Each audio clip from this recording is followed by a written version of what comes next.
Le titre du récit est modélisé sur une expression qu'utilisait l'un de mes amis. Cette expression, c'était enfantiner.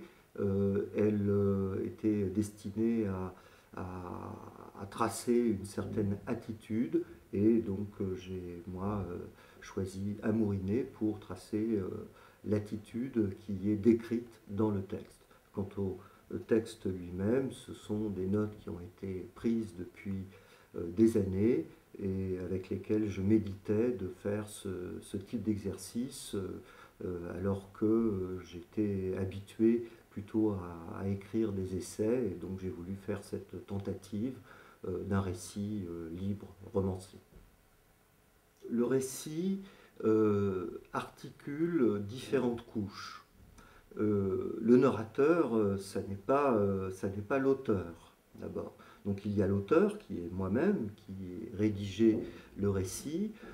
En tant qu'auteur, je mets en scène un narrateur, qui naturellement m'est assez proche, mais malgré tout qui n'est pas exactement moi-même. Et puis la deuxième couche, ce sont donc ces protagonistes, ces deux protagonistes, Claude et Dominique, qui font l'objet précisément du récit, enfin plus exactement leur relation amoureuse fait l'objet et le centre de ce récit.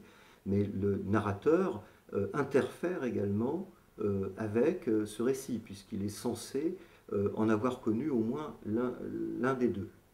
Le roman est structuré autour donc de ces trois personnages.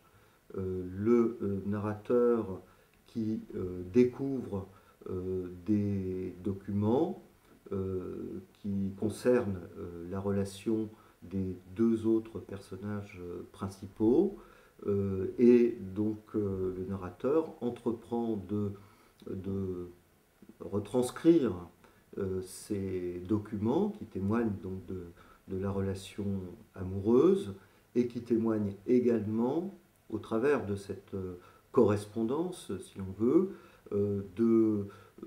d'une théorie, hein, fait en quelque sorte l'exposé d'une théorie sur l'art. Je me suis naturellement inspiré de faits réels et par conséquent, enfin, entre autres, de cet ami, mais j'ai changé les noms des personnages principaux pour que ça reste effectivement une fiction. Et d'ailleurs, ça l'est, car je ne raconte pas la totalité de ce que j'ai eu à connaître.